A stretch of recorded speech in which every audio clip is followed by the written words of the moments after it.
Hello students, नमस्कार। मैं हूं रजत एंड इस वीडियो में हम लोग इंडियन इकोनॉमी के ऑब्जेक्टिव को देखने वाले हैं। चाहे किसी भी यूनिवर्सिटी से आप हो, ठीक है। श्री गणेशाय नमः से शुरू करते हैं। भारत में पहली पंचवर्षीय योजना कब शुरू हुई थी? तो 1950 से 55 तक ऑप्शन में रहेगा, 51 से 56 एंड 52 से 57। और नेक्स्ट हमारा रहेगा 1947 से 52। तो हमारा राइट आंसर जो होगा 1951 56, सॉरी बी में है 51 56, तो बी टिक करेंगे। और एक और बात, जैसे 51 56 लिखा हुआ है तो 51 भी रहेगा, तो हाँ ये सही कर देना, ठीक है। तो यही है हमारा। बाकी कुछ यूनिक दिख रहा होगा। प्रश्न दूसरा में चलते हैं। भारत का केंद्रीय बैंक कौन सा है? जो हमारा जो मेन सेंट्रल बैंक होता है वो क्या होता है? तो आप लोग जो पढ़ते हो, आरबीआई सबके अंडर में रहता है। जिसको जो लोन देना रहता है वो देता है, चाहे जितने भी आपको परसेंटेज होते हैं उसमें। तो आरबीआई हमारा क्या होता है? हेड होता है। तो सेंट्रल बैंक हमारा यहाँ पर आरबीआई राइट ऑप्शन होगा, ऑप्शन नंबर सी, ठीक है। अब नेक्स्ट हमारा है, भारत का सबसे बड़ा रोजगार जो प्रदाता क्षेत्र है वो कौन सा है? सेवा क्षेत्र है या उद्योग क्षेत्र है या कृषि क्षेत्र है या नेक्स्ट हमारा निर्माण क्षेत्र है? तो हमारा भारत का जो सबसे रोजगार प्रदाता क्षेत्र है वो हमारा एग्रीकल्चर क्षेत्र यानी कृषि, ठीक है। क्या है? एग्रीकल्चर क्षेत्र, एग्रीकल्चरल फील्ड, ठीक है। आगे हम लोग बढ़ेंगे बिना किसी देरी के साथ। एंड जीडीपी का पूर्ण रूप क्या होता है? जीडीपी का पूर्ण रूप gross domestic and product. GDP का होता है जी से ग्रॉस एंड डी से डोमेस्टिक, पी से प्रोडक्ट। ओके, याद रहेगा। तो जीडीपी का फुल फॉर्म आए तो ऑप्शन नंबर ए इसमें लिखा हुआ है, तो टिक करेंगे, ठीक है। नेक्स्ट हमारा है, भारत में जीएसटी कब लागू हुआ? जो हमारा भारत में जीएसटी आया था, हमारा लागू कब हुआ था? पता ही होगा, नरेंद्र मोदी जी ने। जीएसटी का फुल फॉर्म क्या होता है? गुड सर्विस टैक्स, ठीक है। Good service tax. मेरे को जो भी इम्पोर्टेंट क्वेश्चन लगी है सारे कुछ मैं अटैच किए हैं। बाकी बात सिलेबस के अकॉर्डिंग ही है सारा अटैच, ठीक है। ऑप्शन नंबर हमारा होगा 1 जुलाई 2017, यानी कि ऑप्शन नंबर हमारा क्या होगा? जुलाई जुलाई, सी, ठीक है। आगे हम लोग देखते हैं क्या है। प्रश्न छठा है, नीति आयोग का गठन कब हुआ था? तो नीति आयोग का गठन जो हमारा है ऑप्शन में 2014 15 16 17 दिया हुआ है। तो 2015 में हमारा क्या होता है? नीति आयोग का गठन हुआ था। राइट आंसर हमारा क्या होगा? बी, ठीक है। मेक इन इंडिया अभियान की शुरुआत किस वर्ष हुई थी? 2012 13 14 15। तो हमारा 2014 में क्या हुआ था? मेक इन इंडिया का अभियान का शुरुआत हुआ था, ठीक है। Option number 8, sorry question number 8 में आते हैं। आर्थिक विकास का प्रमुख उद्देश्य होता क्या है? ठीक है, ऑप्शन में दिया हुआ है कर संग्रह करना, यानी जो भी टैक्स होता है उसको इकट्ठा करना, एंड आर्थिक असमानता बढ़ाना, लोगों की जीवन स्तर में सुधार लाना, सरकारी व्यय कम करना, है ना। तो हमारा जो इसका मेन उद्देश्य होता है, मोटिव होता है, वो होता है क्या? जीवन स्तर में सुधार लाना, ठीक है। तो ऑप्शन नंबर हमारा क्या होगा? जिसमें भी लोगों के जीवन स्तर में सुधार, सी, ठीक है ना। प्रश्न नंबर छठे में जब आते हैं, आर्थिक विकास को मापने का सबसे जो सामान्य सूचनांक है वो कौन सा है? भाई चैनल तो पता ही है, RCP है, रजत कॉमर्स, जो भी आपको है आगे, वो आप चैनल को जब सब्सक्राइब जरूर कर लो। एट एंड सब कुछ आपको मिलेगा यहीं, ठीक है। सिलेबस हो या कुछ भी हो, टेलीग्राम पर सबसे पहले मैं डाल देता हूँ। अदरवाइज यूनिक यही है, दलाल साहब रजत। है ना, इससे फर्क नहीं पड़ता। आगे हम अपना ऑब्जेक्टिव देखते हैं। ये मेरा ही पीडीएफ है, ठीक है। और मैंने इसे एडिट किया है यहाँ पे, ये हटा करके नाम ये यूनिक लगा, ये डाल दिया। आर्थिक विकास को मापने का सबसे जो सामान्य सूचकांक होता है वो कौन सा है? बेरोजगारी दर, सकल घरेलू उत्पाद, व्यापार घाटा और मुद्रास्फीति दर, ठीक है। तो इसमें हमारा जो होगा जीडीपी होगा, ठीक है। ग्रॉस डोमेस्टिक उत्पाद, ग्रॉस मतलब सकल एंड घरेलू उत्पाद, ठीक है। गरीबी रेखा के जो नीचे जीवन यापन करने वालों की गणना होती है, किस आधार पर होती है? शिक्षा पर होती है, स्वास्थ्य पर होती है, या आय पर होती है, रोजगार पर होती है? तो देखो, पॉवर्टी लाइन जो हमारा होता है उसका जीवन यापन करने वाला का जो गणना होता है वो हमारा आय के ऊपर, यानी इनकम कितना होता है किसका, उसके ऊपर होता है, ठीक है। तो आई हमारा राइट आंसर होगा, ठीक है। आगे हम लोग बढ़ते हैं। आर्थिक विकास के लिए कौन सा क्षेत्र जो है सबसे अधिक योगदान करता है? कृषि क्षेत्र, उद्योग क्षेत्र, सेवा क्षेत्र या निर्यात क्षेत्र? तो सेवा क्षेत्र यानी सर्विस फील्ड, ठीक है। सर्विस में हमारा सबसे ज़्यादा क्या है? अधिक योगदान करता है ये। वैश्वीकरण का अर्थ क्या है? जो ग्लोबलाइजेशन होता है, केवल निर्यात बढ़ाना, केवल आयात करना, विश्व स्तर पर आर्थिक, सामाजिक और सांस्कृतिक एकीकरण करना, स्थानीय व्यापार को बढ़ावा देना एंड इसमें से जो सारे राइट आंसर होंगे हो गए विश्व स्तर पर आर्थिक, सामाजिक और सांस्कृतिक। यानी कि आर्थिक क्या हो गया आपका, जो भी आप कमा रहे हो, जो आपकी आर्थिक स्थिति है या नहीं है, ठीक है, पहले से सुधार हुई है। सामाजिक, सोशल, सांस्कृतिक यानी कल्चरल, ठीक है। तो इस सब में हमारा क्या करना है, एकीकरण विश्व स्तर पर। भारत में आर्थिक सुधारों की जो शुरुआत हुई थी वो कब हुई थी, 1980, 91 एंड 1999। तो जो हमारा इकोनॉमिक पॉलिसी आया था 1991 में हमारा क्या हुआ था, आया हुआ था, ठीक है। वैश्वीकरण से सबसे अधिक लाभ जो हुआ था किस क्षेत्र को हुआ था, हाँ?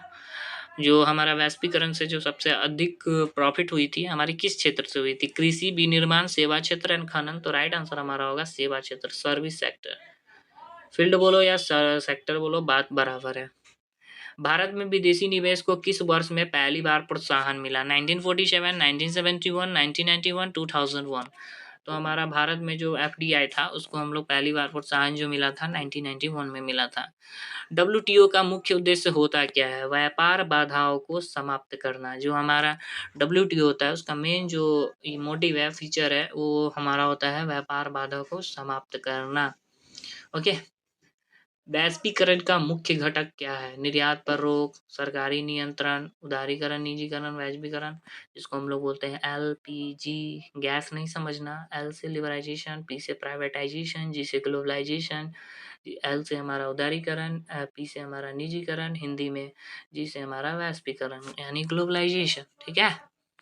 निम्न में से कौन वैश्वीकरण का लाभ है, बेरोजगारी में वृद्धि, घरेलू उत्पादों उद्योगों का नाश, विदेशी निवेश में वृद्धि, स्थानीय व्यापार का पतन। तो विदेशी निवेश में वृद्धि, ठीक है, क्या होगा, विदेशी निवेश में वृद्धि। अब इधर आ जाओ इम्पोर्टेंट क्वेश्चन पे कि भारत की जो पहली पंचवर्षीय योजनाएं थी वो कब लागू की गई, 1951 में। कब हुई, 1951 में, ठीक है। एक राउंड फिगर मान के चलना, उसके बाद एक साल जब आगे होती है तो 1951 आ जाता है। पहली पंचवर्षीय योजना का जो मुख्य उद्देश्य था वो था क्या, औद्योगिक विकास, कृषि विकास, सामाजिक विकास और विज्ञान और तकनीक। तो कृषि विकास हमारा इसका क्या था, मेन मोटिव था। आगे हम लोग बढ़ेंगे। भारत में योजना जो हुई थी, आयोग, प्लानिंग कमीशन हुई थी, उसकी स्थापना कब हुई थी, तो 1950 में। देखो प्लानिंग कमीशन 1951 में 50 में हुआ एंड जो 1951 पहले कि पंचवर्षीय कब लागू हुई, तो 1951 में। पहले कब प्लानिंग कमीशन का स्थापना हो गया, उसके बाद हमारा हुआ।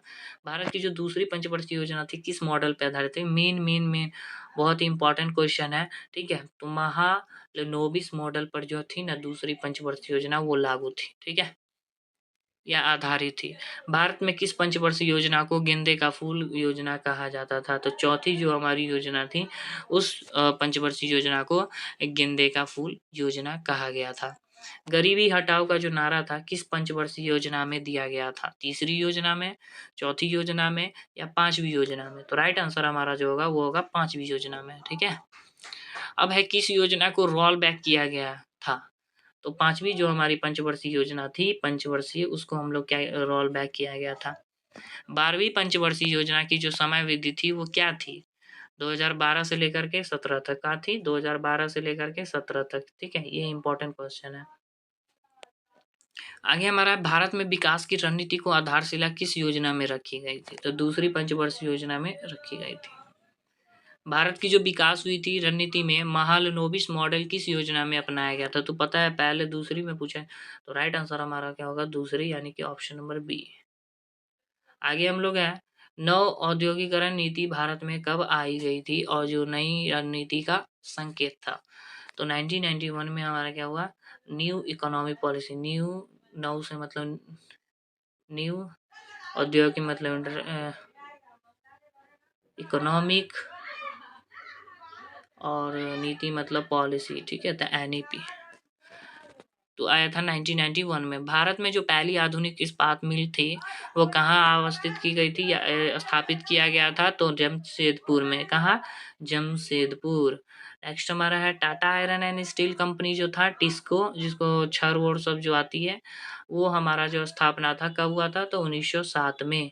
भिलाई स्टील प्लांट किस देश की सहायता से स्थापित हुआ था, तो रूस, यानी कि तत्कालीन जो है वो सोवियत संघ है, तो ऑप्शन नंबर हमारा होगा रूस, सी। भारत में जूट उद्योग का जो मुख्य केंद्र था वो कहाँ था? तो वो कोलकाता में उसका मुख्य जो केंद्र है, सेंटर है, वो था कहाँ? कोलकाता में। भारत का जो प्रमुख जूट उत्पादक राज्य था वो कौन था? पश्चिम बंगाल। क्या? पश्चिम बंगाल। नेक्स्ट हमारा है, जूट उद्योग का सबसे बड़ा प्रतियोगी देश कौन सा है? पाकिस्तान, नेपाल, बांग्लादेश, श्रीलंका। तो बांग्लादेश हमारा क्या होगा? राइट आंसर होगा। भारत का जो चीनी उत्पादन में विश्व में कौन सा स्थान है? पहला स्थान है, ठीक है, ए। आगे हमारा, भारत का जो सबसे अधिक गन्ना उत्पादक राज्य कौन सा है? तो Punjab, Maharashtra, Uttar Pradesh, Gujarat and right answer जो है हमारा वो है उत्तर प्रदेश, ठीक है। जो सबसे अधिक गन्ना उत्पादक वाला राज्य है वो है यूपी, ठीक है। यूपी पता होगा, यूपी से भी चीनी ज़्यादा, सबसे ज़्यादा डिलीवर होती है भारत के अलग अलग क्षेत्रों में, ठीक है। भेल का पूरा नाम क्या है? भेल मतलब Bharat heavy electricals limited. B से भारत, एच से हेवी इलेक्ट्रिकल्स, ई से इलेक्ट्रिकल्स, लिमिटेड से एल। भेल क्या है? भेल, ठीक है। खाना भेल मैथिली में बोलते हैं ना। आगे चलते हैं। भारत में आईटी उद्योग का जो प्रमुख शहर था वो कौन था? आईटी सेक्टर अभी भी मालूम चल रहा है कि बैंगलोर ही है। कोई पूछे कि आईटी सेक्टर हमारा कौन है, तो बैंगलोर है। बिकॉज सबसे ज़्यादा जो कंप्यूटर एंड ऑफिसेज, बहुत सारे वर्क सब जो होते हैं वो वही होते हैं। तो आईटी सेक्टर जो हम कहेंगे वो बैंगलोर को ही बोलेंगे। हमारा राइट आंसर क्या होगा? बेंगलुरु। भारत में सबसे जो बड़ी आईटी सेवा प्रदाता कंपनी है वो कौन है? तो पता, नाम भी सुने होंगे, टीसीएस, ठीक है। टाटा टीसीएस टाइप का ऐसा नाम है, जो हमारी क्या करती है? आईटी सेवा प्रदाता कंपनी है, बहुत बड़ी स्तर पे है। साइबराबाद किस शहर का आईटी क्षेत्रीय नाम है? तो हैदराबाद का है, ठीक है। तो अभी जो है हम आपको सारा इम्पोर्टेंट जो एमसीक्यू थे वो आपको मैंने शेयर कर दिए, ठीक है। सारे इम्पोर्टेंट क्वेश्चन को देख लीजिए, ठीक। और चैनल पे नए तो चैनल को सब्सक्राइब कर लीजिएगा एंड सपोर्ट करिए। आगे कुछ भी अगर आगे टॉपिक चाहिए होगी तो कमेंट कर दीजिएगा। धन्यवाद। मिलते हैं नेक्स्ट वीडियो में नए टॉपिक के साथ।